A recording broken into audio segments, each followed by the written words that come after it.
سورہ نساء کی آیت نمبر 127 سے ہم کو شروع کرنا ہے. 127. وعلیکم السلام. ہم قرآن مجید کو ایک سلسلے سے پڑھ رہے تھے، ایک ترتیب سے. درمیان میں ایک وقفہ آ گیا. اب ہم اس کو دوبارہ شروع کر رہے ہیں، اور ہم یہ آیہ مبارکہ پڑھ چکے تھے، لیکن میں یہیں سے شروع کر رہا ہوں. اس کی وجہ یہ ہے کہ جہاں یہ آیت آئی ہے وہاں سے سورہ نساء میں ایک نیا مضمون شروع ہوا. آپ میں سے وہ لوگ کہ جو اس موقع پر موجود تھے، آپ کو یاد ہوگا کہ میں نے ایک سورہ نساء کے بارے میں ایک نئی بات بتائی تھی کہ سورہ نساء اصلاً آیت نمبر 126 پر ختم ہو جاتی ہے. اس کے بعد جتنی بھی آیات ہیں، یعنی آیت نمبر 176 اس کی آخری آیت ہے، یہ گویا کہ سورہ مبارکہ کا ضمیمہ ہے. یعنی سورہ مبارکہ میں چند سوالات پیدا ہوئے جن کے جوابات اللہ تعالیٰ نے دیے ایک ترتیب کے ساتھ. یہی معاملہ ہم دیکھتے ہیں اگلی سورہ میں، سورہ مائدہ میں بھی. وہ بھی آپ یوں سمجھیے کہ آیات کے لحاظ سے، اپنے والیوم کے لحاظ سے 2/3 سورہ جب مکمل ہو جاتی ہے تو اس کے بعد پھر اس کے مضامین مکمل ہو جاتے ہیں، مگر اس کے کچھ سوالات ہیں، کویسچنز، کہ جن کے آنسرز ہیں جو اللہ تعالیٰ نے دیے ہیں. ایسا نہیں ہے کہ قرآن نے یہ بیان کیا ہے کہ دیکھو اب سورہ ختم ہو گئی اور اب سوالات کے جوابات شروع ہو گئے. یہ بات غور سے سامنے آتی ہے، تدبر سے، اور اس میں اختلاف بھی ہو سکتا ہے. یعنی آپ بات کو سنیں اور اب کہیں کہ نہیں یہ بات ایسے نہیں ہے. یہ سلسلہ قرآن مجید پر غور و فکر کا اور غور و فکر کے نتیجے میں اختلاف کا یہ جاری رہے گا. یہ کوئی پرابلمیٹک منفی بات نہیں ہے، بلکہ یہ بڑی پازیٹیو چیز ہے کہ ہم قرآن پر غور کریں، ہم یہ سمجھنے کی کوشش کریں کہ اللہ تعالیٰ نے اپنے کلام کو جس طرح سے نازل کیا ہے، جس طرح سے ڈیزائن کیا ہے، اس میں کیا حکمت ہے. یہ بات میں ابھی بیان نہیں کر رہا، یہ میں کئی مرتبہ بیان کر چکا ہوں. سوال کریں گے تو میں ایک مرتبہ پھر اس کو دوبارہ میں اس کو ری افرم کروں گا کہ قرآن کی جو موجودہ ترتیب ہے یہی واحد ترتیب ہے. یہ وہ سیکوینس ہے کہ جس کو اللہ تعالیٰ نے خود کنفرم کیا ہے. اس کے علاوہ قرآن کا کوئی اور سیکوینس، کوئی اور ترتیب قابل قبول نہیں ہے. چنانچہ جب ہم قرآن کو پڑھتے ہیں اور اس پر غور کرتے ہیں تو ہم یہ جاننے کی کوشش کرتے ہیں کہ اس کی موجودہ ترتیب ایسی کیوں ہے. اور جتنا ہم غور کرتے ہیں اتنا ہی ہم پر یہ بات واضح ہوتی ہے کہ اس موجودہ ترتیب میں اللہ تعالیٰ کے پیش نظر بہت سی حکمتیں. ان حکمتوں میں سے ایک حکمت، ایک وزڈم کی بات میں آپ کو یہ بتا رہا ہوں کہ سورہ نساء میں اللہ تعالیٰ نے آیت نمبر 126 تک جو بات بیان کرنی تھی وہ کر دی. اب جب وہ باتیں کہ جو اس سورہ مبارکہ کے مضامین تھے وہ بیان ہو گئیں تو کچھ سوالات پیدا ہوئے. تو اللہ تعالیٰ اب ان سوالات کے جوابات دے رہے ہیں، اور وہ ایک ترتیب سے دے رہے ہیں. تو آیت نمبر 127 میں فرمایا وَيَسْتَفْتُونَكَ فِي النِّسَاءِ، یہ آپ سے عورتوں کے بارے میں فتویٰ پوچھتے ہیں، عورتوں کے بارے میں سوال کرتے ہیں. قرآن مجید کا یہ سٹائل ہے کہ قرآن ایک سوال کو بیان کرتا ہے، لیکن سوال کو سن کر آپ کو یہ اندازہ نہیں ہوتا کہ سوال کیا ہے. عورتوں کے بارے میں سوال کرتے ہیں تو بہت سے سوالات ہو سکتے ہیں. مگر کون سا سوال خاص طور پر ان پرٹیکولر یہاں مقصود ہے یہ آپ کو جواب سے معلوم ہوگا. تو جواب میں جو بات تفصیل سے بیان ہو گئی، سوال میں آپ سے مان لیں گے. اس کی حکمت بظاہر یہ ہے کہ اگر سوال بھی پوری تفصیل کے ساتھ ہوتا اور پھر جواب بھی پوری تفصیل کے ساتھ ہوتا تو بڑی بورنگ بات ہوتی کہ پہلے آپ نے سوال میں وہ تفصیل بیان کی ہے، اس کے بعد جواب میں پھر آپ وہی تفصیل بیان کر رہے ہیں. آپ یہ بتائیے کہ مغلیہ دور میں جو اتنی زیادہ عمارتیں بنی ان کی کیا وجہ ہے. ہم آپ کو بتاتے ہیں کہ مغلیہ دور میں بہت ساری ایک ریپیٹیشن ہو رہی ہے، تو یہ ایک ان نیسیسری ریپیٹیشن ہے. تو سوال یوں ہوگا کہ مغلیہ دور کے بارے میں سوال کرتے ہیں، جواب میں آپ کو معلوم ہو جائے کیا سوال تھا. یہ قرآن میں آپ کو بہت ملے گا. آپ میں سے جو لوگ موجود تھے وہاں، اور آپ نے بھی شاید یہ سوال اٹھایا تھا، میں نے بھی یہ سوال کیا تھا کہ میں ایک اور سوال اٹھا رہا ہوں اس وضاحت کے بعد کہ جس کا جواب مجھے بھی نہیں آتا، تاکہ آپ لوگ بھی غور کریں، میں بھی غور کروں. یہ تو اصول قرآن میں موجود ہے، لیکن حقیقت یہ ہے کہ بعض اوقات آپ کو اس اصول کی بظاہر خلاف ورزی نظر آتی ہے. آپ نے وہ سوال اٹھایا تھا، میں ایک اور نقطہ اٹھا رہا ہوں، شاید پروبلی میں نے ریپیٹ کیا تھا اس وقت کہ نہیں کیا تھا. آپ نے تو سورہ انفال کی بات کی تھی جی، اور آپ نے کہا تھا کہ وہ تل کا عشرۃ کاملہ، جی وہ تھا.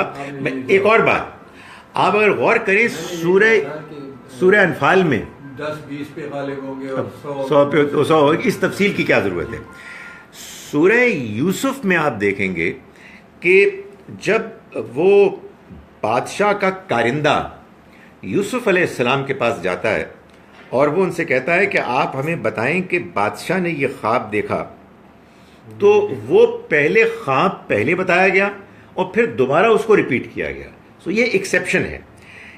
یہ اصل میں جب قرآن کو پڑھتے ہوئے ذہن میں سوالات پیدا ہوتے ہیں تو اس کے نتیجے میں پھر انسان غور کرتا ہے اور جوابات تلاش کرتا ہے، پوچھتا ہے، خود غور کرتا ہے، پڑھتا ہے، اور اس سے پھر انسان کی قرآن فہمی میں اضافہ ہوتا ہے، بات سمجھ میں آتی ہے، اور یوں سمجھیے کہ ایک دلچسپی بڑھتی ہے کہ ہم قرآن کو زیادہ سے زیادہ سمجھنے کی کوشش کریں.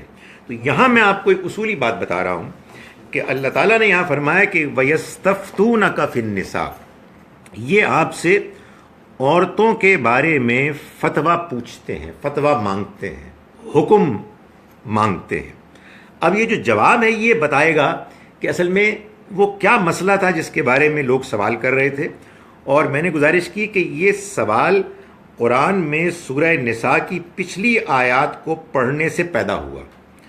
وہ سوال آگے آ رہا ہے، لیکن میں پیچھے جو بات بیان ہوئی ہے میں اس کو بتا دیتا ہوں.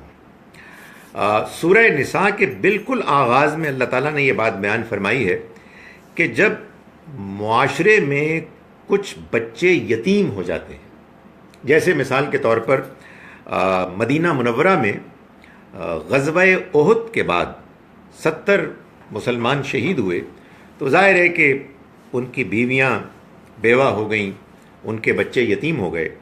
تو اللہ تعالیٰ نے مسلمانوں کو یہ کہا کہ اب یہ تمہاری ذمہ داری ہے کہ تم ان یتیم بچوں کی دیکھ بھال کرو، اور خاص طور پر ان کا مال، ان کے والد کی تجارت یا ان کا کھیت، جو بھی اثاثے انہوں نے چھوڑے ہیں ان کو تم ذمہ داری کے ساتھ سنبھالو، اور جب وہ بڑے ہو جائیں تو ان کو واپس لوٹا دو.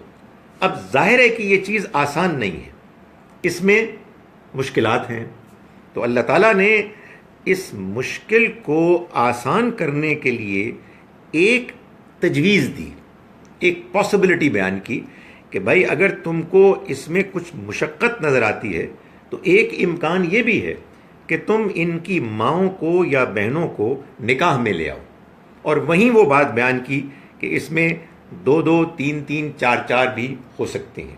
یعنی اس موقع پر کہ جب ایک معاشرے میں ایک سیریس سوشل اکنامک پرابلم پیدا ہو گئی غزوہ احد کے بعد، تو اللہ تعالیٰ نے اس بات کو بھی بیان فرمایا.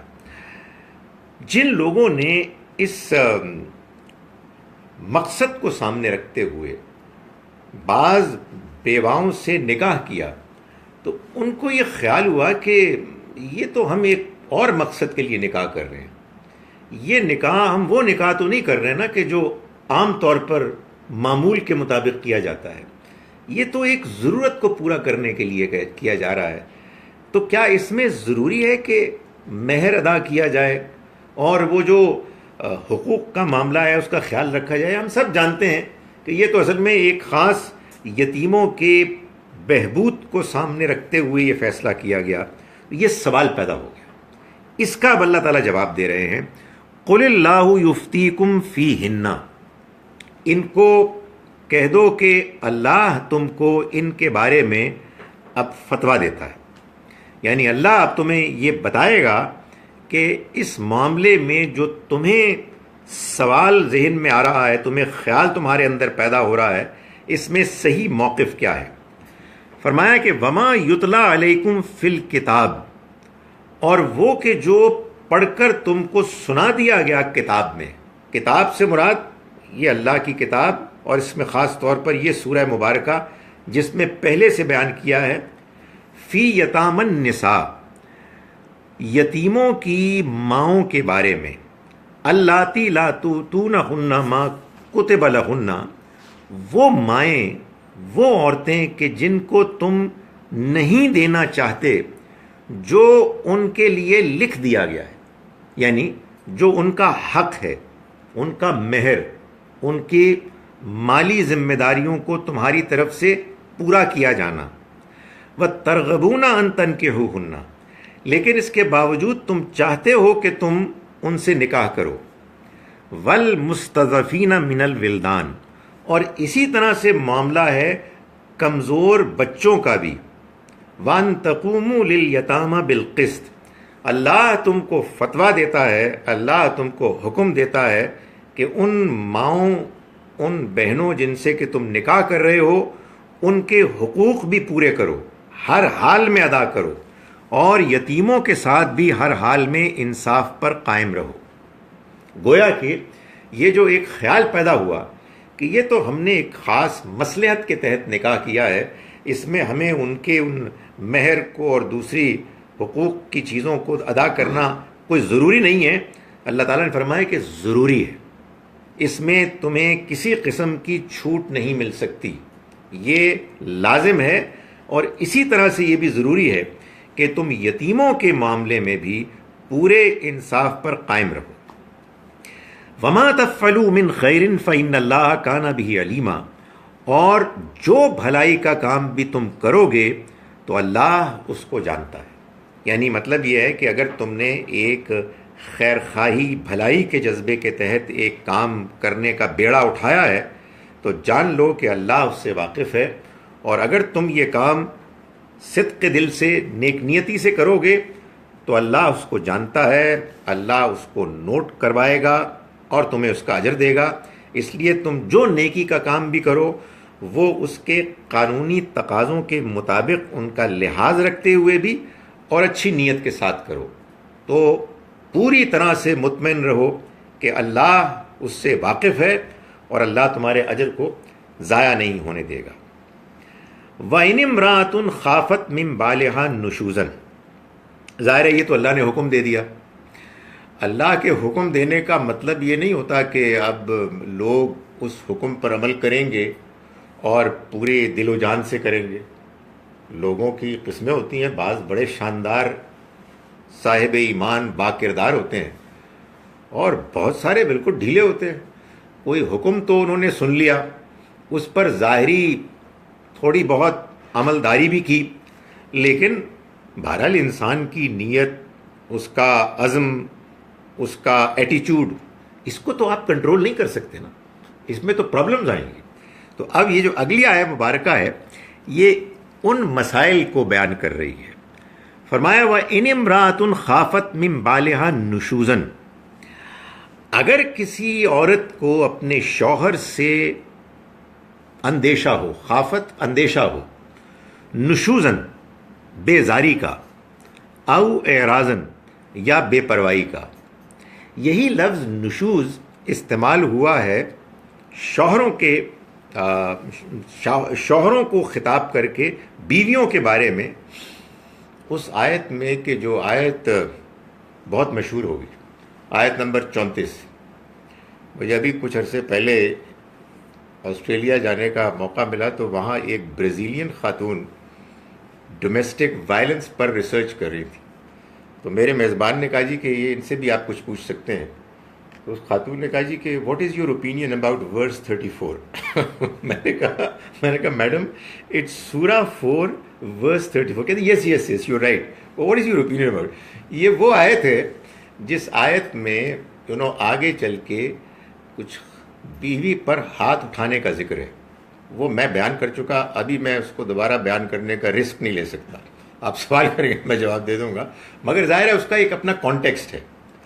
تو وہاں بھی جو لفظ استعمال ہوا ہے وہ یہ ہے کہ اگر شوہر اپنی بیوی سے نشوزن یعنی بغاوت کا اندیشہ رکھے کہ وہ سرکشی پر اتر آئی ہے۔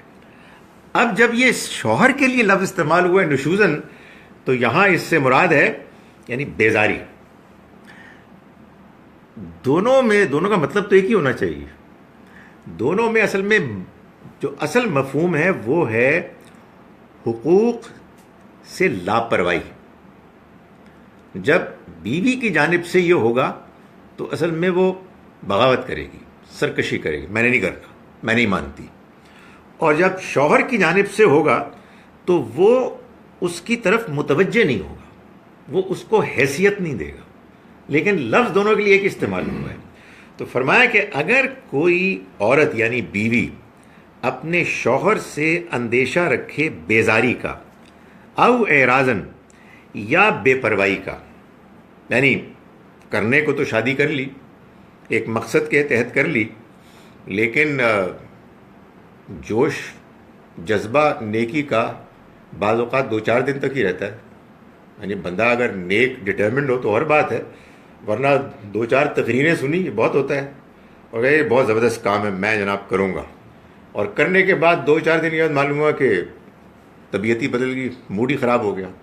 تو اب اللہ تعالیٰ ایک ریالٹی کو بیان کر رہے ہیں کہ اگر کوئی بیوی، کوئی عورت اپنے شوہر سے بیزاری یا بے پرواہی کا اندیشہ رکھے، فلا جناح علیہما، تو ان دونوں میں کوئی حرج نہیں، ان یصلحا بینہما صلحا، کہ وہ دونوں آپس میں صلح کر لیں، سمجھوتا کر لیں۔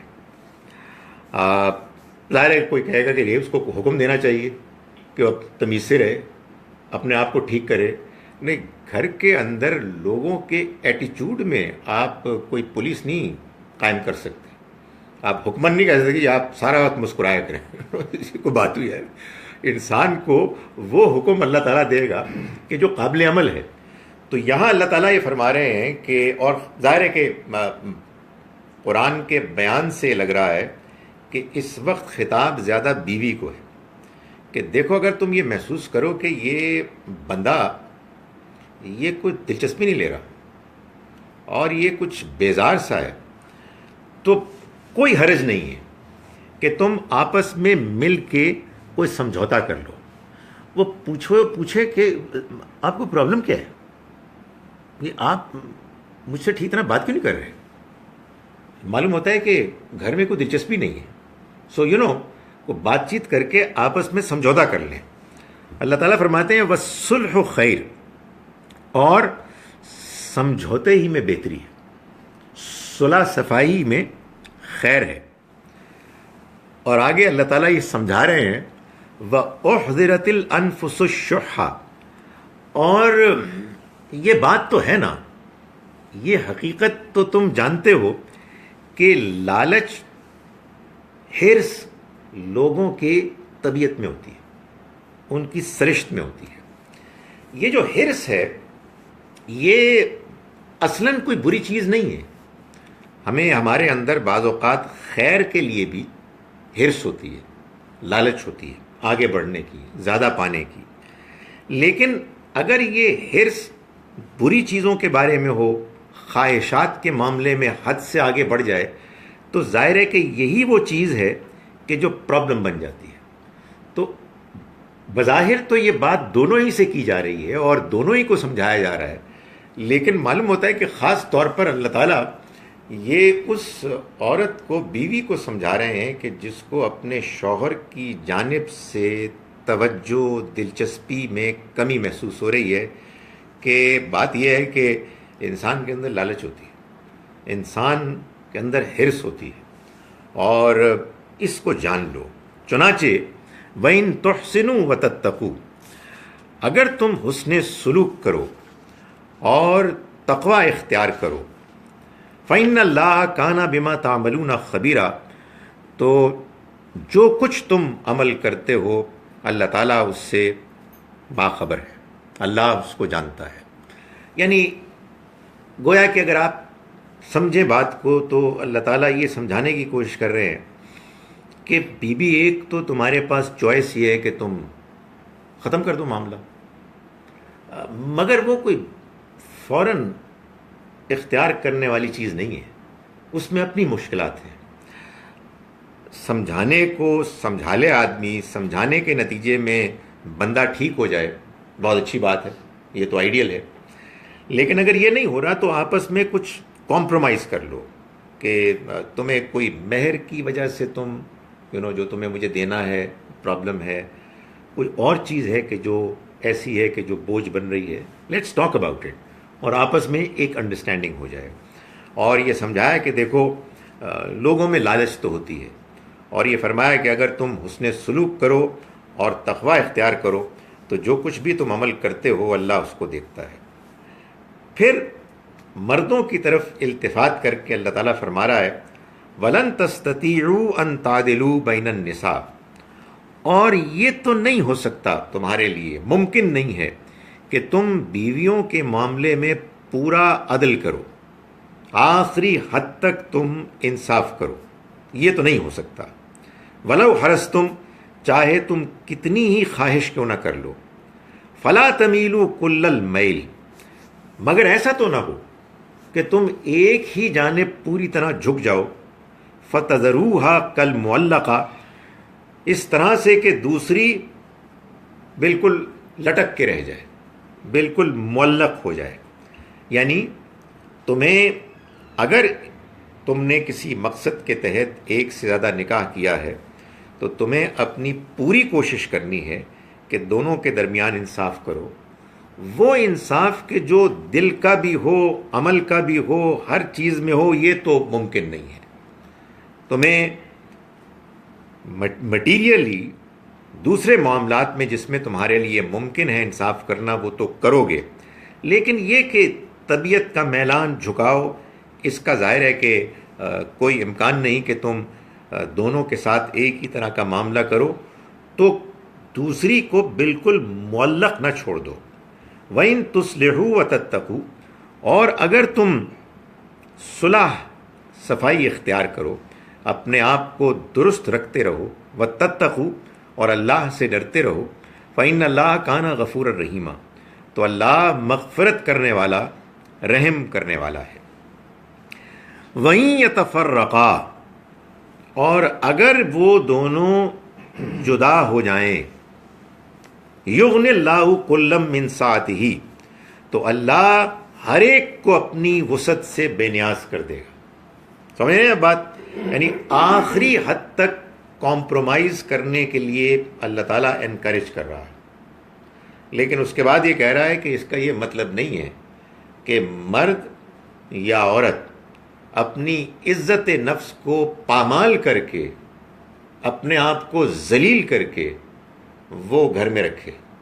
نہیں، اگر تمام کوششوں کے باوجود، جو جائز کوششیں ہوتی ہیں جس میں آدمی سوچتا ہے کہ یار گھر کے ماحول کے لیے، بچوں کی خاطر، ایک فیملی لائف کی غرض سے آدمی تھوڑی بہت اگر کمپرومائز کر لے، ضد میں نہ آئے، اپنی بات کو ہر حال میں منوانے کی کوشش نہ کرے، تو ایک اعلیٰ چیز ہے۔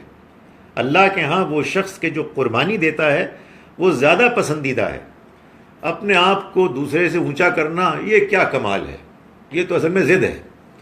تو یہ تو تم پوری کوشش کرو، لیکن اس کا یہ مطلب نہیں ہے کہ تم اپنے آپ کو اتنا گرا دو کہ تمہاری عزت نفس مجروح ہو جائے اور تم ہر وقت ذلیل ہو. نہیں، خدا تعالیٰ تمہیں سنبھال لے گا، لیکن تمہیں اپنی امکانی حد تک پہلے پوری کوشش کرنی ہے. وہیں یتفرقا، اور اگر وہ دونوں الگ ہو جائیں، الگ ہو ہی جائیں، یغنی اللہ کلا من سعتہ، تو اللہ ان میں سے ہر ایک کو اپنی وسعت سے بے نیاز کر دے گا. وکان اللہ واسعا حکیما، اور اللہ بڑی وسعت رکھنے والا ہے، بڑی حکمت والا. یعنی اللہ کے ہاں اس معاملے میں کوئی کمی نہیں ہے کہ آخر یہ عورت اگر اس کو طلاق ہو جائے گی تو پھر اس کو کون سنبھالے گا. نہیں، اللہ سنبھالے گا. اللہ تعالیٰ ہے کہ جس کے ہاں وسعت کی، اس کے ہاں وسائل کی، امکانات کی کوئی کمی نہیں ہے. اور اللہ بڑی حکمت والا ہے، یعنی اس کی یہ حکمت ہے کہ جس کے تحت وہ تم کو اس بات کی تلقین کر رہا ہے کہ تم آخری حد تک کمپرومائز کرو، آخری حد تک نبھانے کی کوشش کرو. رشتہ ہو گیا ہے تو اب یہ ٹوٹنا نہیں چاہیے بغیر وجہ کے. لیکن اگر معلوم ہو کہ دوسری جانب کسی قسم کی کوئی گنجائش، کوئی جھکاؤ، کوئی لچک سرے سے ہے ہی نہیں، تو پھر اس کا یہ مطلب نہیں ہے کہ تم اپنے آپ کو رسوا کرو، ذلیل کرو اور اس طرح سے زندگی گزارو. پھر اللہ پر بھروسہ کرو. یہ ہے وہ حکمت کہ جو اللہ ہی بتا سکتا ہے. اور اللہ تعالیٰ نے دونوں کو کہ جو شخصیات، فطرت، کمزوری، ان کے اندر کے جو امکانات ہیں ان کو سامنے رکھ کر یہ وصیت کی ہے، اور ساتھ یہ بھی سمجھا دیا ہے کہ دیکھو یہ بعض اوقات پرابلمز اس لیے پیدا ہوتی ہیں کہ انسان کے اندر ایک حرص ہوتی ہے.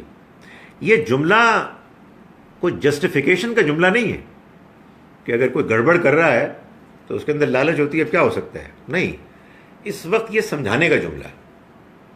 یہ بات کہ کوئی شخص اپنے اندر کی لالچ اور حرص کی وجہ سے اپنے دوسرے ساتھی پارٹنر کو خراب کر رہا ہے، یہ انتہائی کنڈیمنیبل بات ہے. لیکن یہاں معاملہ کنڈیمنیشن یا اپریسیشن کا نہیں ہو رہا. یہاں تو اصل میں ایک پریکٹیکل پرابلم ہے کہ آپ نے ایڈجسٹ کرنا ہے اور دوسرے کو کہا جا رہا ہے کہ دیکھو ہے لوگوں کے اندر پرابلم ہوتی ہے. سو اگر تم اس کو سمجھ لو اور تم خدا تعالیٰ کے اس نظام کو جان لو کہ یہ دنیا کی زندگی محض ایک امتحان ہے، اور اس امتحان میں اگر کوئی شخص لالچ میں آ کے، گھٹیا پن اختیار کر کے تمہیں خراب کر رہا ہے اور تمہارے کچھ کمپرومائز کرنے سے صورتحال سنبھل سکتی ہے، تو یہ بڑی بات ہے، یہ بڑی اچیومنٹ ہے. یہی اصل جیت ہے. دنیا میں جیت اس چیز کا نام نہیں ہے کہ میری بات مان لی گئی اور دوسرے کی بات کمزور پڑ گئی. اصل میں جیت یہ ہے کہ انسان جو صورتحال پیدا ہو گئی ہے اس صورتحال میں مصلحتاً جو بہترین نتیجہ ہے اس کو حاصل کرنے کے لیے اپنی طرف سے کچھ دے دے، قربانی کر دے. لیکن اس میں جو بیلنسڈ بات بیان فرمائی توازن کی، وہ یہ ہے کہ یہ جان لو کہ اس کی ایک حد ہے. دیر از اے لمٹ ٹو اٹ. یہ مطلب نہیں ہے کہ دوسرا شخص تم کو ذلیل کرتا رہے. And by the way it could be both ways. دوسرا شخص تم کو ذلیل کرتا رہے، اس جملے میں کوئی جینڈر نہیں ہے، تو تم اس کو برداشت کرتے رہو. ایک بیلنس کو حاصل کرنا ہے، نہیں ہوتا کمپرومائز کرو، اور یہ بڑی بات ہے. لیکن بہرحال اگر تم یہ محسوس کرو کہ صورتحال حد سے آگے بڑھ رہی ہے تو اللہ ہے کہ جو وسعت والا ہے اور حکمت والا ہے. وَلِلَّهِ مَا فِي السَّمَاوَاتِ وَمَا فِي الْأَرْضِ، اور اللہ ہی کا ہے جو کچھ بھی آسمانوں میں ہے، جو کچھ بھی زمین میں ہے. یہ اس طرح کی جو آیات کے ٹکڑے ہوتے ہیں ہم ان کو ایسے ہی پڑھ لیتے ہیں. آگے چلو، یہ بڑی ضروری بات ہے. یہ ریمائنڈر، اصل ریمائنڈر ہے کہ دیکھو تم جس دنیا میں رہ رہے ہو نا، اس دنیا میں تم ایک پلانٹ میں کیڑے ہو، کیڑے. سو اپنی حیثیت کو سمجھو. آسمانوں اور زمین میں جو کچھ بھی ہے وہ سب اللہ کا ہے. اس لیے اپنی حقیقت کو جانتے ہوئے اپنے آپ کو اس کے مطابق ایڈجسٹ کرو. اپنے آپ کو ہمبل بناؤ، اپنے اندر عاجزی پیدا کرو، اور اس آسمانوں اور زمین کے مالک کا حکم مانو. حکم کیا؟ سارے کا سارا حکم جو اللہ نے دیا ہے، لیکن اس وقت تو ابھی جو پچھلا حکم ہے وہ میاں اور بیوی کے تعلقات میں جو بعض اوقات پیچیدگی، چپقلش، کشمکش، بدمزگی پیدا ہو جاتی ہے، اس میں اپنا رول پراپرلی ادا کرو، اپنی ضد میں پر اصرار نہ کرو۔ یہ بات بظاہر بہت چھوٹی ہے، لیکن اللہ تعالیٰ اس کے بعد اگلی آیت میں کہہ رہا ہے دیکھو میں یہ تمہیں حکم دے رہا ہوں، آسمانوں اور زمین میں جو کچھ بھی ہے اللہ کا ہے۔ اور یہ ایک آیت میں آپ دیکھیں گے 3 مرتبہ آئے گا یہ، اس لیے کہ اللہ تعالیٰ یہ ایمفسائز کرنا چاہتے ہیں کہ تم کو ہم جو بات کہہ رہے ہیں اس کو معمولی نہ سمجھو۔ یہ بات کہ گھر کا ماحول ٹھیک رہنا چاہیے، اس کے لیے آدمی کو کمپرومائز کرنا چاہیے، یہ خدا کا حکم ہے۔ معلوم ہے کون؟ وہ خدا کے جو آسمانوں اور زمین کا مالک ہے۔ وَلَقَدْ وَصَّيْنَا الَّذِينَ أُوتُوا الْكِتَابَ مِنْ قَبْلِكُمْ وَإِيَّاكُمْ أَنِ اتَّقُوا اللَّهَ، اور ہم نے وصیت کی ان کو کہ جو کتاب دیے گئے تم سے پہلے اور تم کو بھی، کہ اللہ کا تقوی اختیار کرو۔ یعنی یہ بات ہمیشہ پیش نظر رکھو کہ اللہ موجود ہے، جو کچھ تم کر رہے ہو وہ اسے دیکھ رہا ہے اور تم نے اس کو جواب دینا ہے۔ وہ آپ جب نکاح پڑھتے ہیں یا پڑھواتے ہیں تو اس میں جو خطبہ ہے نا، خطبہ، اس میں جو آیات ہیں اس میں بار بار یہی تقوی کی آیت ہے کہ دیکھو دوسروں کو تم برا بھلا کہہ سکتے ہو، دبا سکتے ہو اپنی زبان سے، اپنے رویے سے، لیکن یہ نہ بھولو کہ اللہ تم کو دیکھ رہا ہے اور تم اس کے سامنے ایک دن تنہا کھڑے ہوگے جواب دہی کے لیے۔ تو ہم نے یہ وصیت کی ان کو بھی جو تم سے پہلے ہو گزرے، جن کو کہ کتاب دی گئی، اور تم کو بھی یہی وصیت کر رہے ہیں کہ اللہ کا تقوی اختیار کرو۔ وَإِن تَكْفُرُوا فَإِنَّ لِلَّهِ مَا فِي السَّمَاوَاتِ وَمَا فِي الْأَرْضِ، اور اگر تم نے انکار کیا، تم نے کفر کیا، تو اللہ ہی کا ہے جو کچھ بھی آسمانوں میں ہے اور جو کچھ بھی زمین میں۔ یعنی مطلب اسے کوئی فرق نہیں پڑے گا۔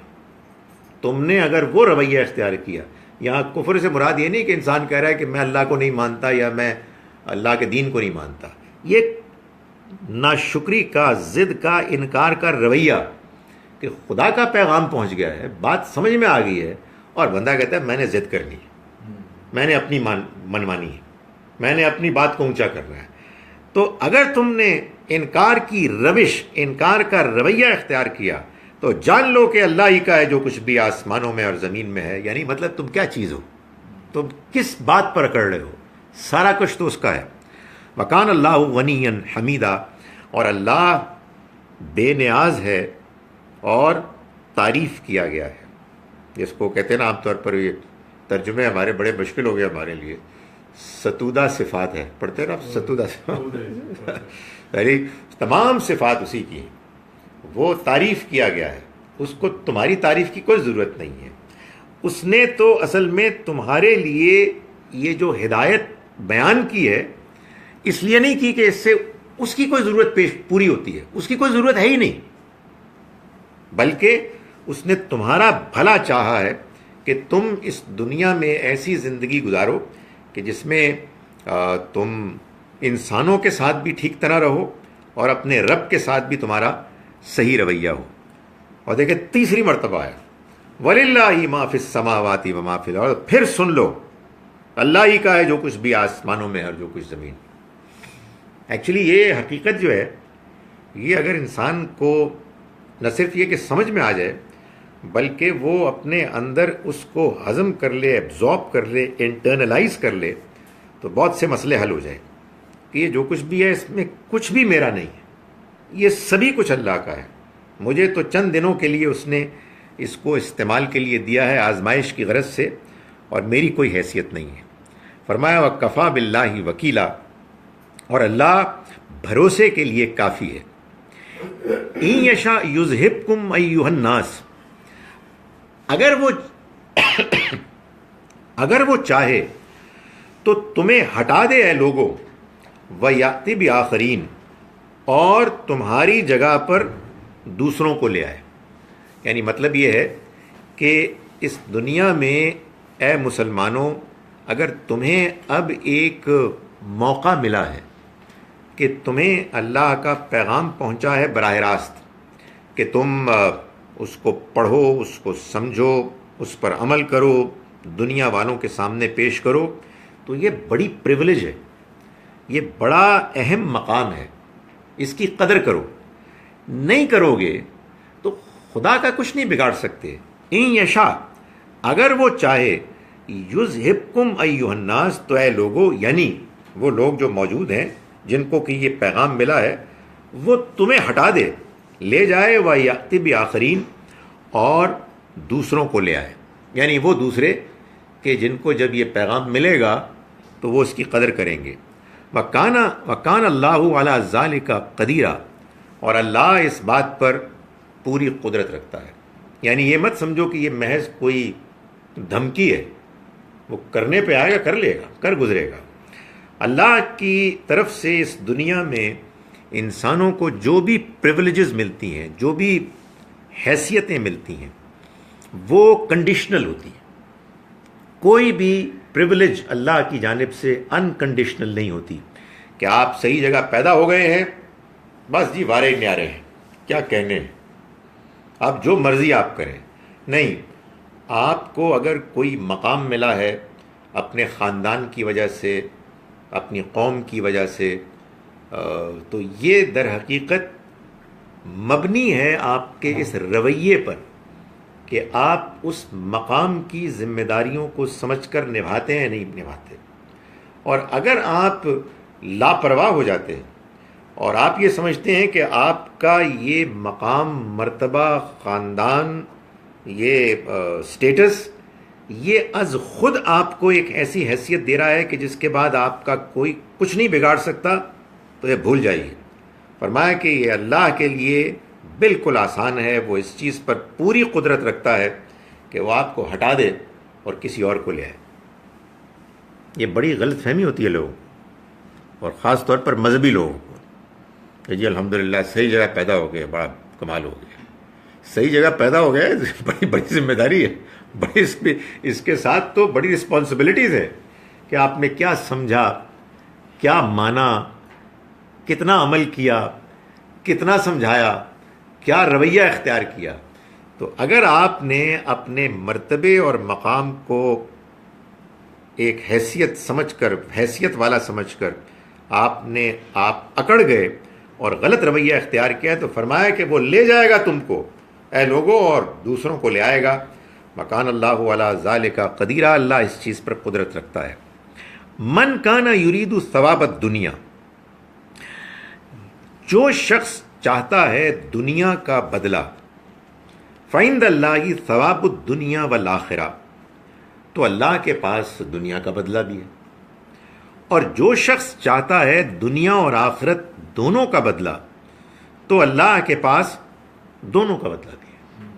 یعنی مطلب یہ ہے کہ یہ جو دنیا تم کو ملی ہے، یہ دنیا تمہارے لیے ایک بڑا غیر معمولی موقع ہے، بڑا غیر معمولی موقع ہے اس چیز کے لیے کہ تم اس دنیا میں، اس دنیا کے تھوڑے سے عرصے میں جس میں تمہیں زندگی کی مہلت ملی ہے، تم دنیا بھی اچھی گزار لو، اور ایک ہمیشہ کی آخرت میں بھی اپنے لیے ایک کامیابی کا مقام، کامیابی کا منصب حاصل کر لو۔ اور یہ بھی ممکن ہے کہ کچھ لوگ اتنے بد نصیب نکلیں کہ وہ کہیں کہ بس یہ دنیا ہی کافی ہے، بڑی زبردست جگہ ہے، اس میں بائے ہک اور بائے کروک، صحیح یا غلط، اس کو پاؤ کل کس نے دیکھی ہے۔ یعنی بابر بائش کوش کہ عالم دوبارہ نیست، پھر کبھی نہیں آنی زندگی، جو لوٹنا ہے لوٹ مار کرنی ہے کر لو۔ تو اللہ تعالیٰ فرمانے کہ یہ تم پر ہے، جو دنیا کا بدلہ چاہتا ہے تو دنیا کا بدلہ بھی اللہ ہی کے پاس ہے، دینا ہوگا دے دے گا، نہیں دینا ہوگا نہیں دے گا۔ اور جو دنیا اور آخرت دونوں کا بدلہ چاہتا ہے، وہ جان لے کہ اللہ کے پاس دونوں کا بدلہ ہے۔ اور ایک اور جگہ پر قرآن مجید میں اللہ تعالیٰ نے یہ بات بیان فرمائی کہ اللہ تعالیٰ جو آخرت کا بدلہ چاہتا ہے اور ایمان والا بھی ہے اور صحیح رویہ اختیار کرتا ہے، تو اس کو لازماً اس کا بدلہ دے گا۔ فرمایا وَكَانَ اللَّهُ سَمِيعًا بَصِيرًا، اور اللہ سننے والا، دیکھنے والا ہے۔ یا ایھا الذین آمنوا کونوا قوامین بالقسط شہداء للہ۔ اب یہ ساری بات کرنے کے بعد دوبارہ مسلمانوں کو ایک یاد دہانی کرائی جا رہی ہے، ایک ہدایت دی جا رہی ہے کہ اپنا مقام پہچانو، اپنی ذمہ داری کو سمجھو۔ فرمایا ایمان والو ہو جاؤ انصاف پر قائم رہنے والے، انصاف کو اختیار کرنے والے، شہداء للہ، اللہ کے لیے اس کی گواہی دیتے ہوئے۔ یعنی تم کو اللہ تعالیٰ یہ کہہ رہا ہے کہ تم اس دنیا میں انصاف کرنے والے بن جاؤ، ایسے کہ تمہارا انصاف کرنا اللہ کے لیے گواہی بن جائے۔ یعنی لوگ جب اللہ کی جانب سے یہ بات جاننا چاہیں کہ انصاف جس کو کہتے ہیں وہ کیا چیز ہے، تو اے مسلمانوں تم انصاف کر کے دنیا والوں کو دکھاؤ، تم گواہ بن جاؤ، لوگ تمہیں دیکھ کے یہ جانیں کہ اللہ اس دنیا میں کیسا انصاف چاہتا ہے۔ جیسے کہ معلوم ہوتا ہے کہ نبی اکرم صلی اللہ علیہ وسلم کے زمانے میں اور خلفائے راشدین کے زمانے میں اس کا مظاہرہ نمونہ سامنے آیا۔ اللہ تعالیٰ نے اس بات کو یہاں بیان فرمایا کہ یہ تمہاری ذمہ داری ہے کہ مسلمان اتنا انصاف کرنے والے ہو جائیں، اتنا انصاف کرنے والے ہو جائیں کہ وہ انصاف کرتے ہوئے اللہ کے گواہ بن جائیں کہ اللہ ایسا انصاف چاہتا ہے۔ اب آپ انصاف کرنے کی جب کوشش کرتے ہیں تو اس میں دو پرابلمز آتی ہیں۔ There are two basic problems. ایک پرابلم کو اللہ تعالیٰ نے یہاں بیان کیا ہے سورہ نساء میں، اور اگلی سورہ سورہ مائدہ جو اس سورہ کی پارٹنر ہے، پیئر ہے، جوڑا، اس میں یہی بات ہم دیکھیں گے کہ دوبارہ دہرائی گئی ہے سورہ مائدہ کی آیت نمبر 8 میں، اور وہاں اسی بات کو بیان کرنے کے بعد اللہ تعالیٰ نے دوسری رکاوٹ کو بیان کیا جو انسان کو انصاف کرنے سے روکتی ہے۔ تو یہ پہلی رکاوٹ میں یہاں آپ کے سامنے پڑھ رہا ہوں، اور دوسری رکاوٹ جو سورہ مائدہ میں اس کو بس بیان کر دوں گا۔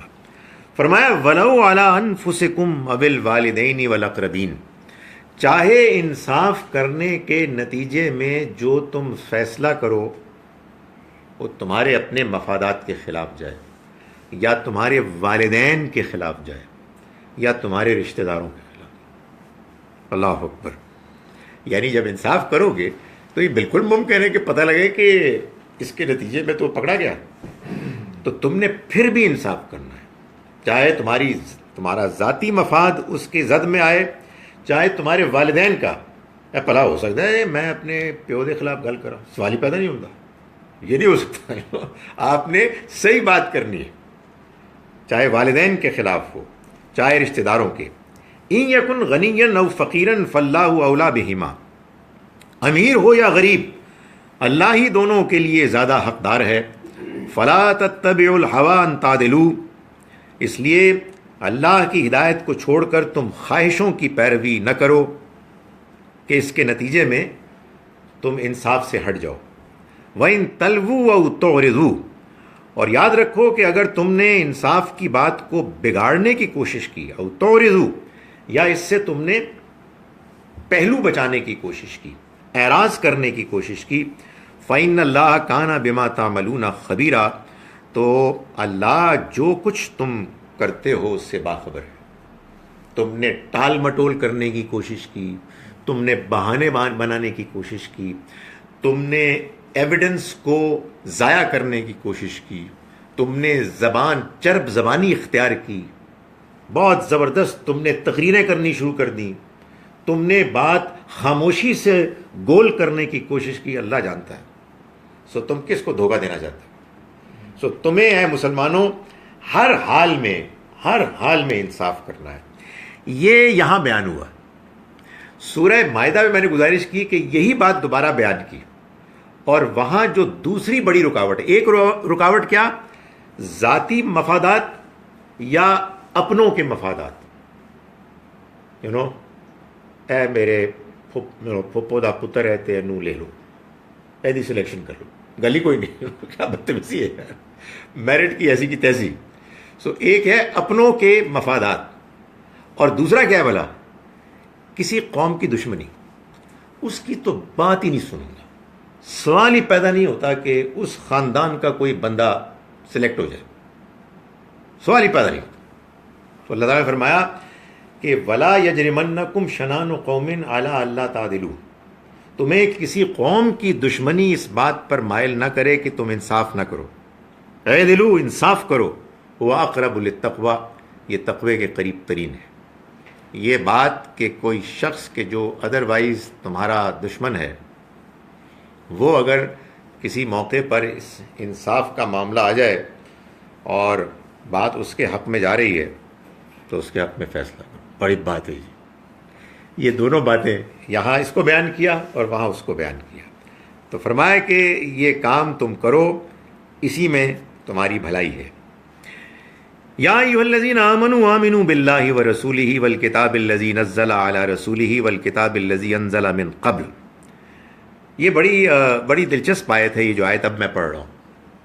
اس کا اگر میں ترجمہ سادہ کروں تو وہ یہ ہوگا, یا ایھا الذین آمنوا, اے وہ لوگ کہ جو ایمان لائے.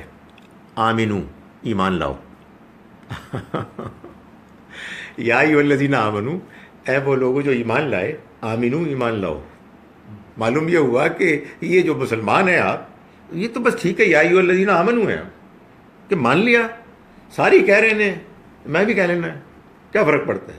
جس ٹریڈیشن میں آپ پیدا ہوئے ہیں اس میں آپ کے pass by the way choice ہی کیا تھی.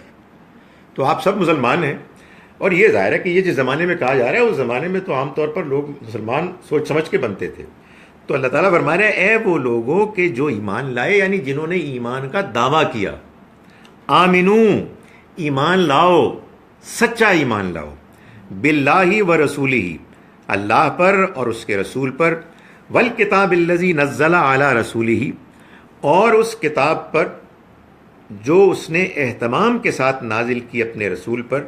والکتاب الذی انزل من قبل, اور اس کتاب پر بھی کہ جو اس نے نازل کی اس سے پہلے. ومن یکفر باللہ وملائکتہ وکتبہ ورسلہ والیوم الآخر فقد ضل ضلالا بعیدا. جو کوئی, جس کسی نے انکار کیا اللہ کا اور اس کے فرشتوں کا اور اس کی کتابوں کا اور اس کے رسولوں کا اور آخرت کے دن کا, فقد ضل ضلالا بعیدا, تو وہ ایک دور کی گمراہی میں مبتلا ہو گیا. یہ اصل میں اللہ تعالیٰ بات واضح فرما رہے ہیں کہ اللہ کا انکار صرف یہ نہیں ہوتا کہ تم اللہ کا انکار کرو, بلکہ اللہ کے انکار سے مراد کسی بھی اس چیز کا انکار ہے کہ جو اللہ کے ماننے کے نتیجے میں لازم ہو جاتی ہے. تو چنانچہ اب یہاں چونکہ اللہ تعالیٰ مسلمانوں کو ایک دوسرے سوال کا جواب دے رہے ہیں کہ جو ان منافقین نے اٹھایا, کہ جو منافقین یہ کہتے تھے کہ آخر اتنی زیادہ کیوں سختی کی جا رہی ہے کہ آپ مسلمان ہو گئے ہیں تو اب آپ دوسرے لوگوں کے ساتھ کوئی تعلقات بھی نہ رکھ سکیں. جس زمانے میں یہ قرآن نازل ہو رہا تھا اس زمانے میں چونکہ حقیقت آخری حد تک واضح ہو گئی تھی, اور وہ لوگ کہ جو نہیں مان رہے تھے وہ اصل میں جان بوجھ کر انکار کرنے کے مجرم قرار دے دیے گئے تھے. اس لیے اللہ کا تقاضا ان کے بارے میں مسلمانوں سے یہ تھا کہ اب ان سے وہ اپنے تعلقات کم کر لیں, اس لیے کہ یہ وہ لوگ ہیں کہ جو اب جانتے بوجھتے ہوئے انکار کر رہے ہیں. تو وہ لوگ کہ جو کمزور مسلمان تھے اور جو لوگ منافق تھے وہ یہ کہہ رہے تھے کہ بھلا ایسی بھی کیا بات ہے, مطلب آخر وہ بھی تو مانتے ہی ہیں, کچھ ہمارے اور ان کے ماننے میں تھوڑا بہت فرق ہے. تو اللہ تعالیٰ نے یہاں اس بات کو واضح کیا کہ نہیں, تم ایمان لاؤ سچا اللہ پر اور اس کتاب پر کہ جو اس نے اہتمام کے ساتھ نازل کی, اور اس کتاب پر بھی جو پہلے نازل کی. اور جس نے انکار کیا اللہ کا اور اس کے فرشتوں کا, اس کی کتابوں کا, اس کے رسولوں کا اور آخرت کے دن کا, تو تو وہ دور کی گمراہی میں مبتلا ہو گیا۔ یہ جو موضوع ہے یہ کچھ تفصیل طلب ہے، اس میں بعض معاملات ایسے ہیں کہ جن کو زیادہ کلیریفائی کرنے کی ضرورت ہے، تو میں آج کے سبق کو یہیں پر ختم کر رہا ہوں۔ اس کی جو آیات ہم نے آج پڑھی ہیں میں ان کا ترجمہ ایک مرتبہ پھر کر رہا ہوں، اس کے بعد سوال جواب اگر کچھ ہوں گے تو وہ ہم اس کے بعد کریں گے۔ ہم نے آیت نمبر 127 سے آج کا سبق شروع کیا تھا۔ بسم اللہ الرحمن الرحیم۔ وَيَسْتَفْتُونَكَ فِي النِّسَاءِ، یہ آپ سے فتویٰ مانگتے ہیں، پوچھتے ہیں عورتوں کے بارے میں۔ قُلِ اللَّهُ يُفْتِيكُمْ فِيهِنَّ، آپ کہہ دیجئے ان سے کہ وہ تمہیں ان کے بارے میں فتویٰ دیتا ہے۔ وَمَا يُتْلَى عَلَيْكُمْ فِي الْكِتَابِ فِي يَتَامَى النِّسَاءِ، اور جو کچھ پڑھ کر تمہیں سنا دیا گیا کتاب میں عورتوں کے یتیموں کے بارے میں۔ اللاتی لا تؤتونہن، وہ عورتیں کہ جن کو تم نہیں دیتے، ما کتب لہن، جو ان کا حق لکھ دیا گیا، وترغبون ان تنکحوہن، مگر اس کے باوجود تم خواہش رکھتے ہو کہ تم ان سے نکاح کرو۔ والمستضعفین من الولدان، اور کمزور بچوں کے بارے میں بھی اللہ تعالیٰ تمہیں یہ ہدایت دیتا ہے کہ ان عورتوں کے حقوق ہر حال میں ادا کرو، اور یتیموں کے ساتھ تم ہر حال میں انصاف کرو۔ وَأَن تَقُومُوا لِلْيَتَامَى بِالْقِسْطِ وَمَا تَفْعَلُوا مِنْ خَيْرٍ فَإِنَّ اللَّهَ كَانَ بِهِ عَلِيمًا، اور جو کچھ بھی تم بھلائی کے کاموں میں سے کرو گے تو جان لو کہ اللہ ہر چیز کا جاننے والا ہے۔ وَإِنِ امْرَأَةٌ خَافَتْ مِنْ بَالِهَا نُشُوزًا أَوْ إِعْرَاضًا، اور اگر کوئی عورت اپنے شوہر سے بیزاری یا بے پرواہی کا اندیشہ رکھے، فلا جناح علیہما ان یصلحا بینہما صلحا، تو کوئی حرج نہیں ان کے مابین کہ اگر وہ آپس میں کوئی سمجھوتا کر لیں۔ والصلح خیر، اور سمجھوتا صلح صفائی یہی بہتر ہے۔ وأحضرت الانفس الشح، اور یہ بات تو تمہیں معلوم ہی ہے کہ لالچ حرص لوگوں کی طبیعت سرشت میں ہے۔ وَإِن تُحْسِنُوا وَتَتَّقُوا، اور اگر تم حسن سلوک کرو اور تقوی اختیار کرو، فَإِنَّ اللَّهَ كَانَ بِمَا تَعْمَلُونَ خَبِيرًا، تو اللہ جو کچھ تم عمل کرتے ہو اس سے باخبر ہے۔ وَلَن تَسْتَطِيعُوا أَن تَعْدِلُوا بَيْنَ النِّسَاءِ، اور تم ہرگز نہیں کر سکتے کہ انصاف کرو بیویوں کے درمیان۔ وَلَوْ حَرَصْتُمْ، چاہے تم کتنی ہی خواہش کیوں نہ رکھو۔ فَلَا تَمِيلُوا كُلَّ الْمَيْلِ، تو یہ تو نہ ہو کہ تم ایک کی جانب پوری طرح جھک جاؤ۔ فَتَذَرُوهَا كَالْمُعَلَّقَةِ، پھر تم دوسری کو بالکل لٹکا ہوا معلق چھوڑ دو۔ وَإِن تُصْلِحُوا وَتَتَّقُوا، اور اگر تم صلح کرو اور تقوی اختیار کرو، یعنی حالات کو درست کرو اور تقوی اختیار کرو، تو بے شک اللہ مغفرت کرنے والا، رحم کرنے والا ہے۔ یعنی تمہاری بھی تو فضول باتوں کو معاف کرتا ہے، تو اگر تمہیں کوئی اپنے مزاج سے ذرا ہٹتی ہوئی بات نظر آتی ہے تو تم بھی اگنور کرو، اس لیے اللہ بھی معاف کرنے والا ہے۔ اللہ سے معافی چاہتے ہو کہ نہیں چاہتے ہو؟ وہیں یتفرقا، اور اگر وہ دونوں جدائی کا فیصلہ کر لیں، الگ الگ ہونے کا، یغنی اللہ کلا من سعتہ، تو اللہ غنی کر دے گا اپنی وسعت کے ساتھ۔ وکان اللہ واسعا حکیما، اور اللہ بڑی وسعت والا ہے، حکمت والا ہے۔ وَلِلَّهِ مَا فِي السَّمَاوَاتِ وَمَا فِي الْأَرْضِ، اور اللہ ہی کا ہے جو کچھ بھی آسمانوں میں ہے اور جو کچھ زمین میں۔ وَلَقَدْ وَصَّيْنَا الَّذِينَ أُوتُوا الْكِتَابَ مِنْ قَبْلِكُمْ وَإِيَّاكُمْ أَنِ اتَّقُوا اللَّهَ، اور ہم نے وصیت کی ان کو بھی جو کتاب دیے گئے تم سے پہلے اور تم کو بھی کہ تم اللہ کا تقوی اختیار کرو۔ وَإِن تَكْفُرُوا فَإِنَّ لِلَّهِ مَا فِي السَّمَاوَاتِ مَا فِي الْأَرْضِ، اور اگر تم نے انکار کیا تو جان لو کہ اللہ ہی کا ہے جو کچھ بھی آسمانوں میں ہے اور جو کچھ بھی زمین میں۔ وَكَانَ اللَّهُ غَنِيًّا حَمِيدًا، اور اللہ بے نیاز ہے، تعریف کیا گیا ہے۔ وَلِلَّهِ مَا فِي السَّمَاوَاتِ وَمَا فِي الْأَرْضِ، اور اللہ ہی کا ہے جو کچھ بھی آسمانوں میں ہے اور جو کچھ بھی زمین میں۔ وَكَفَى بِاللَّهِ وَكِيلًا، اور اللہ بھروسے کے لیے کافی ہے۔ إِن يَشَأْ يُذْهِبْكُمْ أَيُّهَا النَّاسُ، اگر وہ چاہے تو تمہیں لے کے تمہیں دور کر دے، ہٹا دے اے لوگو۔ وَيَأْتِ بِآخَرِينَ، اور لے آئے دوسروں کو۔ وَكَانَ اللَّهُ عَلَى ذَلِكَ قَدِيرًا، اور اللہ اس بات پر پوری طرح قدرت رکھتا ہے۔ من کان یرید ثواب الدنیا، جو دنیا کی زندگی کا بدلہ چاہتا ہے، فعند اللہ ثواب الدنیا والآخرہ، تو اللہ کے پاس دنیا کی زندگی کا بدلہ بھی ہے، اور جو دنیا اور آخرت کی زندگی دونوں کا بدلہ چاہتا ہے تو وہ جان لے کہ اللہ کے پاس دونوں کا بدلہ ہے۔ وکان اللہ سمیعا بصیرا، اور اللہ سننے والا دیکھنے والا ہے۔ یا ایھا الذین آمنوا، اے وہ لوگو جو ایمان لائے، کونوا قوامین بالقسط شہداء، ہو جاؤ انصاف پر کھڑے ہونے والے اللہ کے لیے گواہی دیتے ہوئے، ولو علی انفسکم وبالوالدین والاقربین، چاہے خود تمہارے خلاف ہی وہ گواہی کیوں نہ پڑے، یا والدین کے خلاف یا رشتہ داروں کے۔ ان یکن غنیا او فقیرا، اگر وہ کوئی مالدار ہوا یا غریب ہوا، فاللہ اولی بہما، تو اللہ ہی دونوں کے لیے زیادہ حقدار ہے۔ فلا تتبعوا الہوی ان تعدلوا، تو دیکھو خواہشات کی پیروی نہ کرو کہ کہیں تم عدل سے ہٹ جاؤ۔ وَإِن تلووا او تعرضوا، اور اگر تم نے بات کو بگاڑنے کی کوشش کی یا تم نے اعراض کیا، فإن اللہ کان بما تعملون خبیرا، تو جان لو کہ اللہ جو کچھ بھی تم عمل کرتے ہو اس سے باخبر ہے۔ یا ایھا الذین آمنوا، ایمان والو، آمنوا باللہ ورسولہ والکتاب الذی نزل علی رسولہ، ایمان لاؤ اللہ پر اور اس کے رسول پر، اور اس کتاب پر کہ جو اس نے اہتمام کے ساتھ نازل کی اپنے رسول پر، والکتاب الذی انزل من قبل، اور اس کتاب پر بھی کہ جو اس نے نازل کی اس سے پہلے۔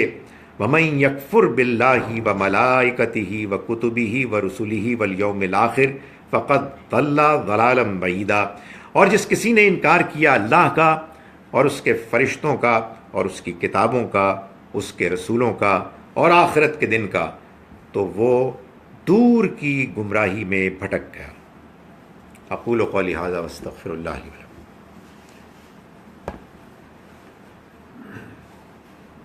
جی آئیے سوال جواب کا موقع ہوتا ہے۔ سوری شروع کی آیت میں جی جہاں آپ نے ہرس اور لالچ کا ورڈ استعمال کیا، جی یہ میں ایک ٹرانسلیشن دیکھا ہوں، اس میں بخل کا ورڈ استعمال ہوا۔ ٹھیک ہے، یعنی اصل میں بخل بھی ہرس ہی کے نتیجے میں انسان کے اندر پیدا ہوتا ہے۔ یعنی بخل کیا ہے؟ بخل یہ ہے کہ آپ دوسرے کا جو حق ہے خرچ کرنے کے معاملے میں یا ادروائز وہ ادا نہ کریں۔ یہ کیوں پیدا ہوتا ہے؟ یہ لالچ کی وجہ سے پیدا ہوتا ہے۔ جو ہے نا احضرت الانفس الشح، شح کے ترجمے میں یہ دونوں ہی لفظ آتے ہیں۔ میں نے اس کو ہرس اس لیے استعمال کیا کہ مجھے یہ خیال ہوا کہ پروبیبلی یہ زیادہ کمپریہنسو ہے اور یہ دونوں کو شامل کر لیتا ہے، مگر وہ بھی ٹھیک ہی ہے۔ یعنی انسان کے اندر ایک بخل آ جاتا ہے کہ لالچ، تو میں نے گزارش کی نا کہ لالچ تو اچھی بھی ہوتی ہے، لیکن بخل جب بھی استعمال ہوگا وہ ایک منفی مفہوم ہے کہ آدمی جو دوسروں کے حقوق ہیں ان کو ادا کرنے کے لیے تیار نہیں ہے، اس لیے کہ اس کے اندر لالچ ہے۔ مطلب یہ جو کہا ہے یہ بھی تو مطلب ہوتا ہے کہ تم اپنی اصلاح کرو۔ رائٹ، بالکل ٹھیک ہے۔ یہ جو آیت کا ٹکڑا ہے وَإِن تُصْلِحُوا وَتَتَّقُوا، یہ آپ نے بالکل ٹھیک پوائنٹ آؤٹ کیا، اور اس میں میری کوتاہی کو بھی آپ نے ٹھیک کر دیا کہ اس آیت کے ٹکڑے میں خطاب مردوں سے زیادہ ہے۔ یعنی وہ آیت شروع ہوئی ہے عورتوں سے خطاب کرتے ہوئے، لیکن اگر آپ اس کا انداز بیان دیکھیں تو آخر میں آ کے اللہ تعالیٰ مردوں سے کہہ رہے ہیں کہ انسان بنو یار، مطلب تم اپنا مقام جانو، تو تم اصلاح کرو اور تقوی اختیار کرو، تو اللہ اس کو دیکھ رہا ہے۔ حقیقت یہ ہے کہ یہ بڑی بیلنسڈ بات ہے۔ یعنی گھر کے ماحول میں دونوں جانبین کو اللہ تعالیٰ نے توجہ دلائی ہے کہ اس میں تمہیں اللہ کا تقوی اختیار کرتے ہوئے، اپنے حقوق کا خیال رکھتے ہوئے، ماحول میں اگر کوئی ایسی مشکل پرابلم پیدا ہو رہی ہے جس سے کہ تم یہ محسوس کرو کہ ابھی تم بات کو بالکل ٹھیک طریقے سے جیسی ہونی چاہیے نہیں حاصل کر سکتے، تو کوئی کمپرومائز کرنا یہ ناجائز نہیں ہے، اور جو کرے گا وہی بلندی کو اختیار کرے گا۔ اور دونوں کو کہا، پہلے خواتین کو کہا، پھر شوہروں کو کہا۔ میرے یہاں بھی کچھ سوال ہوتے ہیں، وہ میں اگر کوئی پوچھتا نہیں ہے، خواتین آہستہ آہستہ پوچھنا شروع کرتی ہیں. Why are treatments for nushuz different for men and women? Deen is also limited by practicality. آپ سمجھ سکتے ہیں کسی خاتون کا سوال. میری بہن آپ یہ بتائیں کہ اگر مثال کے طور پر خاتون کو اپنے شوہر کو ٹھیک کرنا ہو تو ایک ہے نا مشکل، وہ کیا کریں گی؟ ان کی پٹائی کروائیں گی. اس کے نتیجے میں اور پرابلمس پیدا ہو جائیں گی. یعنی یہ معاملہ صرف ایسا تو نہیں ہے کہ آپ نے ایک بچے کو سزا دی اور وہ کل ٹھیک ہو کے آ جائے گا. ان کو رہنا ہے ایک چھت کے نیچے، ایک خاندان کی حیثیت سے. آپ نے آ کے سسر صاحب نے اپنے 4 سالوں کے ساتھ ان کی پٹائی کرا دی آپ نے تو اب واپس جائیں گے تو وہ آپ کی بیٹی تو اس کے ساتھ ہی رہے گی نا. تو یہ کوئی سلوشن نہیں ہے. خدا تعالیٰ ہر چیز کو جانتا ہے، اسے معلوم ہے کہ اس رشتے میں جو نزاکتیں ہیں، اس لیے وہ پریکٹیکل. اور آپ نے کہا کہ یہ بات آپ نے صحیح کہی کہ Islam is also limited by practicality. Limited کا لفظ آپ نے تھوڑا سا استعمال کر لیا سخت. Islam is also guided by practicality. یہاں دنیا میں آپ کو ایک پریگمیٹک اپروچ اختیار کرنی ہے.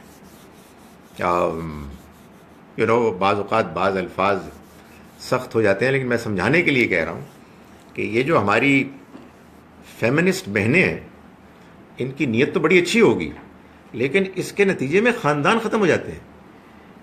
پھر مرد ورسز عورتیں ہوتی ہیں، تو پھر اس سے تو فیملی نہیں بن سکتی نا. اللہ تعالیٰ نے جو بات بیان فرمائی ہے وہ بالکل پریکٹیکل ہے اور یہی مطلوب ہے. اور ہاں یہ بات ٹھیک ہے کہ دین میں اللہ تعالیٰ نے پریکٹیکل سلوشنز بتائے ہیں، اور یہ بتایا ہے کہ یہ دنیا کی زندگی، اس کی لمیٹیشنز ہیں. یہ آئیڈیل نہیں ہو سکتی. اس دنیا کی زندگی میں کیا چیز آئیڈیل ہے؟ اس میں خلا ہیں، اس میں فلاز ہیں. یہی تو اللہ تعالیٰ بتا رہا ہے. یہ دنیا کی زندگی یہ خامیوں سے بھری ہوئی ہے. آخرت کی زندگی آئیڈیل ہوگی. جو آئیڈیلز آپ کو نظر آ رہے ہیں نا، جو آپ محسوس کرتے ہیں، جن کو آپ اچیو کرنا چاہتے ہیں، اس دنیا میں ضرور اچیو کرنے کی کوشش کریں، لیکن یہ حقیقت میں اپنی پوری شان کے ساتھ آپ کو نظر آئیں گے آخرت میں. میں یہ ہرگز نہیں کہہ رہا کہ دنیا میں اس کی کوشش نہیں کرنی چاہیے.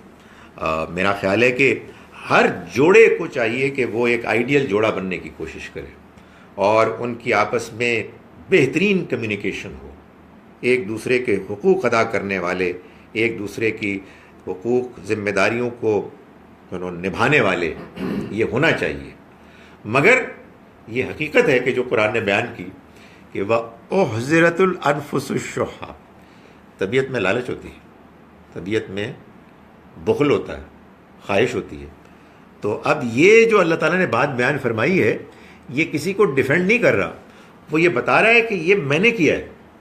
اس دنیا میں انسان کو آزمانے کی غرض سے اس کے اندر رجحانات رکھے ہیں. انسان اپنی اس لالچ کو، اس بخل کو، ان خواہشات کو کنٹرول کر سکتا ہے. اسے کنٹرول کرنے کی کوشش کرنی چاہیے. لیکن فرض کیجئے کہ ایک انتہائی پاکیزہ با کردار مومنہ خاتون کسی ایسے شخص کے نکاح میں آ جاتی ہیں کہ جو اکھڑ قسم کا ہے، اکڑا ہو رہتا ہے، بضد ہوتا ہے، بچے ہو گئے ہیں. Divorce should not be the first option. کوشش کریں کہ نباہ ہو جائے. وہ بڑی تکلیف دہ چیز ہے، اور اس میں اگر کوئی قربانی بھی دینی پڑ جائے تو یہ دنیا ہے ہی ایک آزمائش. یہ قربانی آگے جا کے انسان کے لیے بہت بڑے اجر کا ذریعہ بنے گی. لیکن وہی بات کہ آخر میں کہ اپنے آپ کو ذلیل نہ کرو، یعنی اتنے نہ گر جاؤ کہ جس کے بعد معلوم ہو کہ عزت نفس مجروح ہو گئی ہے. تو اللہ تعالیٰ نے فرمایا کہ اللہ سنبھال لے گا. تو یہ تو حقیقت ماننی ہے ہم کو نا کہ اس دنیا میں آئیڈیل آپ کو کم ہی ملتا ہے.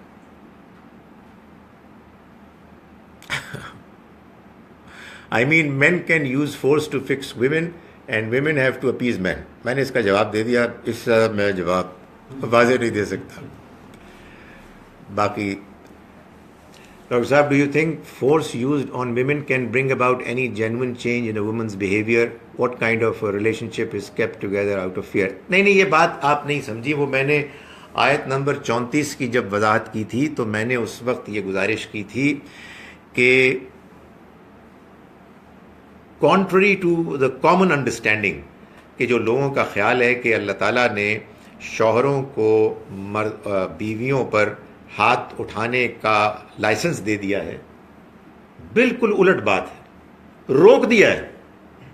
اس لیے کہ نشوز, بغاوت جس کو آپ کہتے ہیں نا, سرکشی, اس موقع پر بھی کہا کہ سمجھاؤ اور سمجھاتے رہو.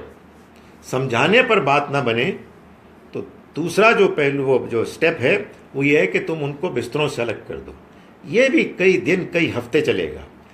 تب بھی ایک بی بی جی سرکشی میں اڑ گئی ہیں, وہ پتہ نہیں کیسی عجیب سی عورت ہوگی. اس کے بارے میں خاص ماحول میں اگر اس کا امکان ہو کہ اس کو ڈسپلن کرنے کے لیے کوئی فزیکل پنشمنٹ دی جائے, وہ ظاہر لائٹ ہوگی.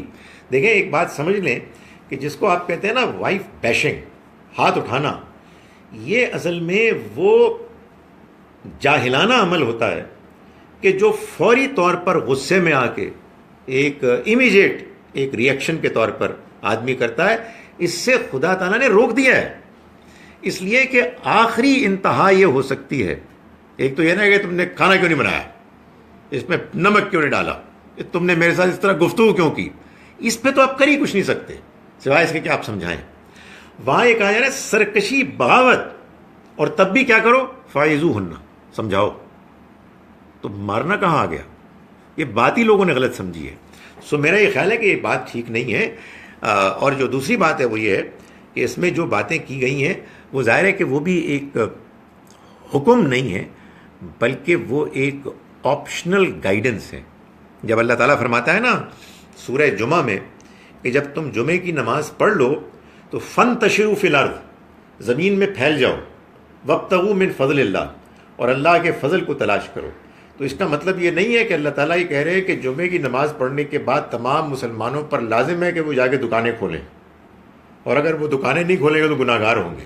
گھر میں جا کے اگر وہ قیلولہ کریں گے, نہیں, یہ مطلب نہیں, مطلب اجازت ہے, تم یہ کر سکتے ہو. تو یہاں بھی اس کو بیان کیا گیا ہے. اس وجہ سے میں سمجھتا ہوں کہ یہ ایک غلط فہمی ہے کہ جو مشہور ہو گئی ہے کہ مردوں کو اللہ نے بیویوں پر ہاتھ اٹھانے کی اجازت دی ہے. میں گزارش کروں کہ ایسا ہرگز نہیں ہے.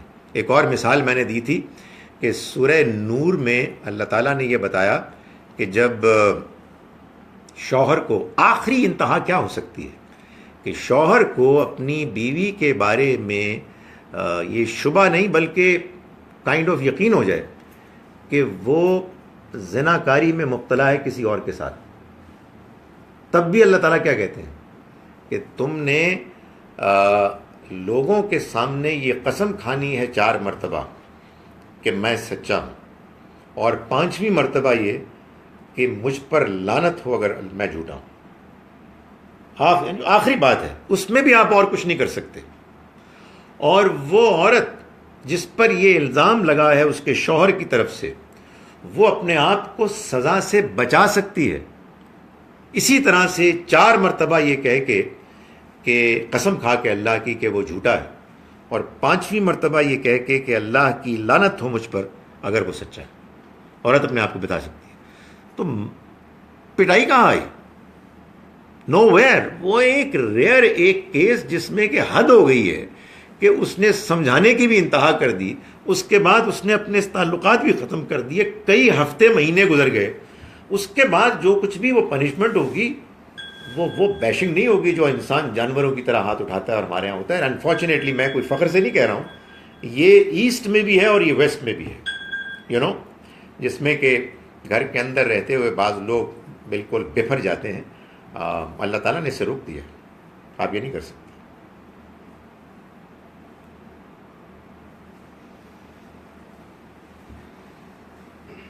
چلیں جی, میں ویسے تو کہا تھا کہ ہم عشاء کی نماز یہاں پڑھیں گے سوال جواب کے بعد, لیکن آج ہمارے ایک دوست کے والد کا انتقال ہو گیا اور اتفاق کی بات یہ ہے کہ ان کی نماز جنازہ یہیں ہے ڈبل ہاں جی. اس میں ہے اس چیز کا انتظام؟ جنازہ تو ادھر ہی پڑھاتے ہیں. یعنی وہی ہوتا ہے کہ ہم مسجد کے اندر ہوتے ہیں اور وہ چل تو وہ بالکل ٹھیک ہے. تو ٹھیک ہے جی، پھر ہم نماز وہیں پڑھتے ہیں اگر کوئی اور سوال نہیں ہے انشاءاللہ. جی جی جی جی. قرآن میں ہے کہ نکاح ان کے ساتھ کرو جو کہ طیب لگے. طیب یعنی اب میرا سوال یہ ہے کہ جب تک انٹریکشن ہوگا نہیں، بات چیت ہوگی نہیں، اسلام میں تو ایک پردے کا کانسیپٹ ہے اور اس طرح سے تعلقات جو ہیں اس کی ممانعت ہے، تو وہ پھر اس آیت کو ذرا آپ ایکسپلین کرتے ہیں. دیکھیں، اللہ کی طرف سے یہ رہنمائی کہ مرد اور عورت جو آپس میں نکاح کریں وہ دونوں پاکیزہ ہوں اور ان کے عمل میں، ان کے کردار میں بے راہ روی نہ ہو. اس کو اسرٹن کرنے کے کئی طریقے ہیں.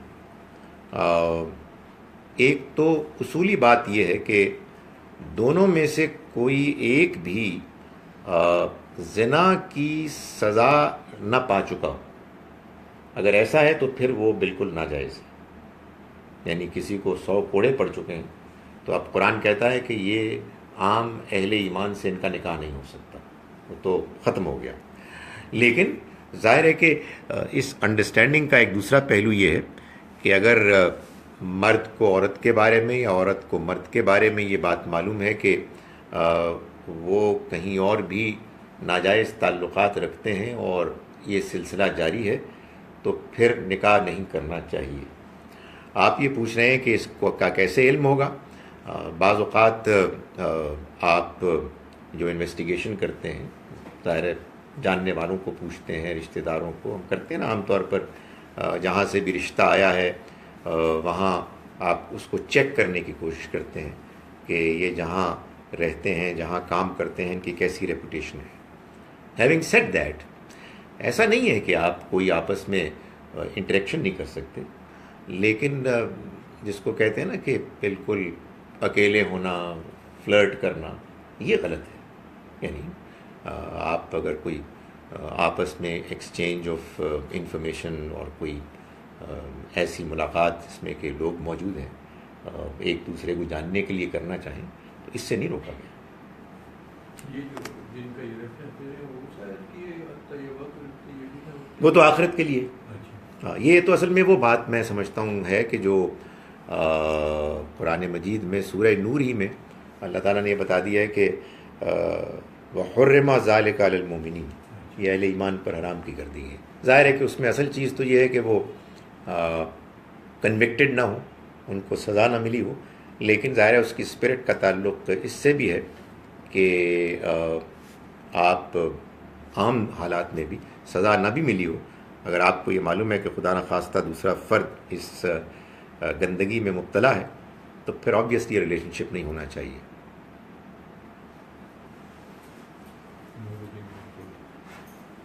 جی 9 بجے پڑھنے. اوکے جی. اب اگلی ہوگی سوئی گیس کالونی میں 118E، اسٹریٹ نمبر 20. ماشاء اللہ.